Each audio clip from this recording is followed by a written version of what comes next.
Hi guys, it is Miss Awesome here. I hope that you all are having an amazing day. No. I hope you're having an awesome day. So I want to jump on real quick because I'm listening to this guy on YouTube, Real Rap with Reynolds, I believe. I'll link it. I've gotten so much information from him just in my own little research of just trying to become a better sub, right? So I wanted to share with you guys because one of the videos that he just recently posted I'm listening to is like, how do you deal with rule breakers? And being that we're subs, especially if we are bouncing around a lot, which I typically do. Give me just a second, y'all. Okay. I typically do if I'm not doing a long term, and honestly I'm about to go into my second long term gig, and I really do like to just kind of bounce around. I don't know, I just you get to meet more kids, you get to meet more teachers and staff and all that good stuff. But because of the nature of being a sub, sometimes when students know that they're going to have a stub, they want to act out, even if they typically do not act out in class, right? So one of the ways that I get students to behave, and I'm like, hey, let's just let's do what the teacher left, let's exceed those expectations, right? Because I am Miss Awesome and you are awesome too. So whoever you are, right, your personality is going to play a big role in it, how you go in. Now, I'm not saying go in like you're their best friend, because I don't.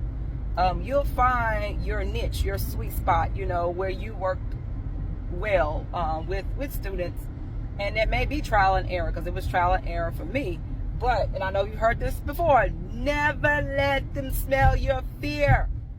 Okay? And even if you are scared, let's redefine fear. Let's turn that, instead of you being afraid, F is going to be face, E is everything, A is, dang, I forgot the acronym. Face, everything, I don't know. OMG, messed up my video. What was it? Face, everything, and rise. That's what, there it is. So take it. Got it from somebody else and can't even remember it. But take fear. Don't let it like, oh, I'm scared. What are they going to? No. Face everything and rise, okay? Because you got this. You got this. My goal as far as why I love being a substitute teacher is because I want to be able, okay, before I even answer that for you, here's the thing. We know that teachers have an extremely hard job, right? Like, it is, woo, they are really the supermen and superwomen out there, like, for real. If there was a real superwoman or superman, it's teachers, hands down. And am I turning? Hold on, y'all. I had to clean my camera off too. So we know that they are the true superheroes, right, in this educational game. So what I wanted to do, and what I typically try to do, like, I make sure, I have 3 daughters, right? And I make sure that the bulk of what they get to be able to understand and learn and do well in school comes from home, because parents, we are our children's first teachers. The teacher is not the first teacher. Like, they can't. There's too many of them in the classroom, and it's just a lot going on. So when I discovered and saw all of this, I was like, what can I do? What's the next best thing that I could do for teachers? And I thought, oh, I could be a sub. Like, teachers got to be off for whatever reason. If they have children, their kids may be sick. They may have an appointment themselves. There may be a graduation or anniversary, or heck, they just may need a personal day. But I want them to be able to take off and not have to worry about their kiddos, right? Because they do care about your kids. They do care about your students, your children. Otherwise, they wouldn't be doing what they do, because, baby, it ain't because of the money.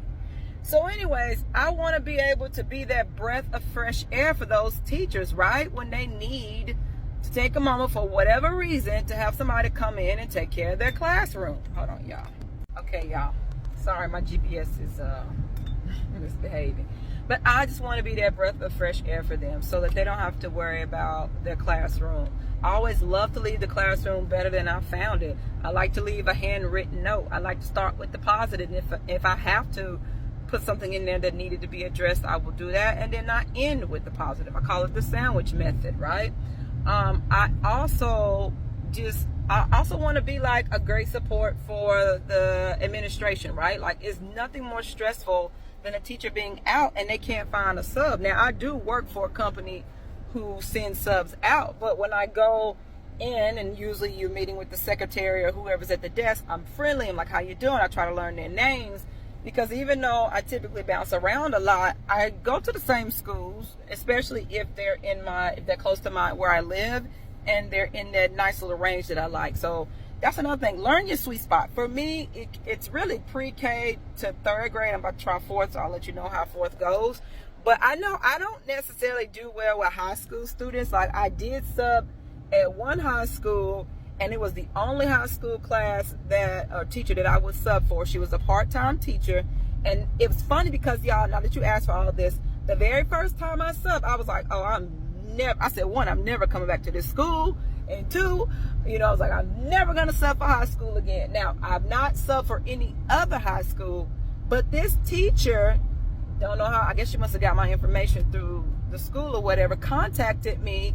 She emailed me, and she just raved about how much her students liked me and respected me. And I could not tell, because they didn't listen. I'm talking about big time. They didn't listen. There was cussing. There was inappropriate stuff. And I was like, oh, baby, no, not for me. I can't. Not for this little bit of money they paying subs. I love y'all. Yeah, I prayed for them, and I moved on with life. And I ain't prayed for them in the classroom, because I get, it wasn't a private school. But, yeah, I had to just dust it off my feet. Like Jesus said, just dust it off my feet. Keep going. But I ended up going back and subbing for her a couple of other times. But she was the only one that I would at that school for that same class. And we did over time with those students, build decent rapport, but it was still tough. I was so glad it was only half a day with them. So that is my whole little reason why I sub. I'll make it pretty one day, but I just want to be a great support for the teachers and for the administration and staff. Like, I wish I could give them a raise, right? I wish that I could take some of their classroom sizes down. I wish that, we can make it more interactive where kids actually want to learn. I have tons of ideas that I wish I could do for them, but I can't. At least not right now, right? I honestly feel like every single teacher in a public sector or even in the private school sector, I don't know what they make, but from like kindergarten, and I'll tell you why I didn't say pre-K, but from kindergarten to like 12th grade, those teachers should be making a minimum of $100,000 a year. They shouldn't really be scraping up and wanting for anything. Now, if you go and live outside your means, that's you. But think about it. We don't make nowhere near that. And subs, I got my own little ideas for that too, because, I know there are some schools, they won't give you $100 a day. What is that? $115 a day. Like, what is that? No, baby. Subs, we play a vital role. And if you got a good sub like me, because baby, I know I'm quality, top quality, and you got to know that you top quality too. Okay, now I'm going there with no bougie attitude, but I know that I do the job, and I do the job well. And I'm still trying to figure out the numbers there, but I feel like a sub should at least get $200, $250 a day, because baby, it's work.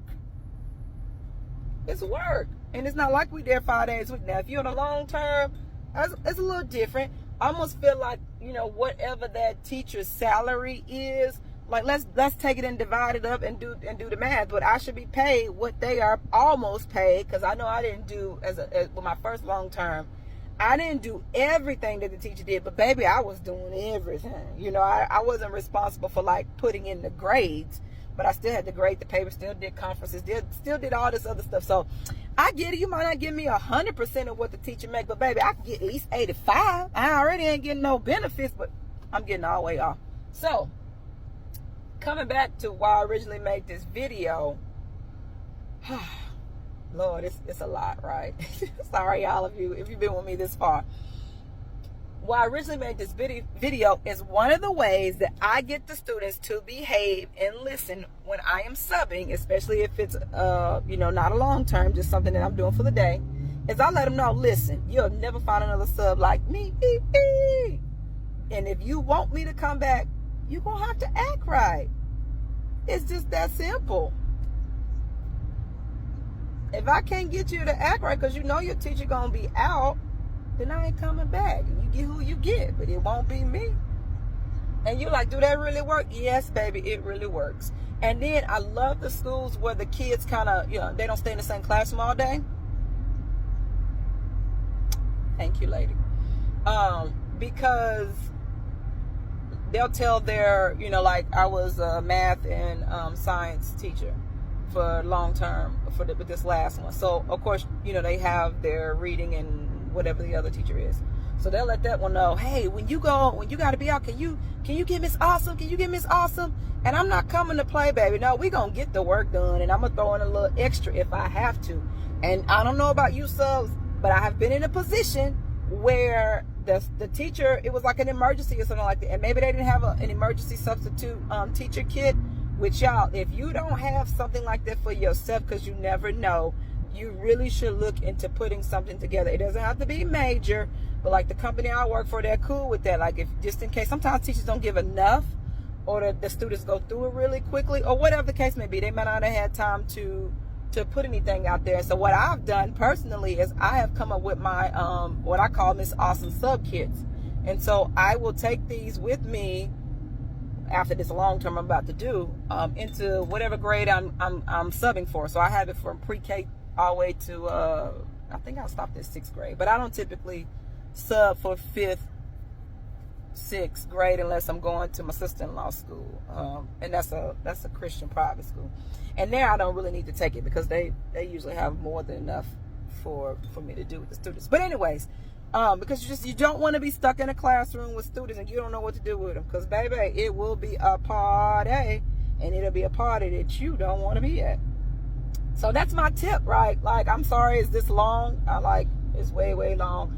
I'll try to like break it up and shoot little shorter pieces, because I know I rambled a lot. But at the end of the day, you want to go where you are celebrated and not tolerated, right? So bring that celebratory attitude, personality, whatever the case may be, because they will be asking for you back. They will be. I mean, that's how I got my first long term. I didn't apply for it or nothing like that. It was just, I went and I subbed for that school. Well, for that particular grade, one time.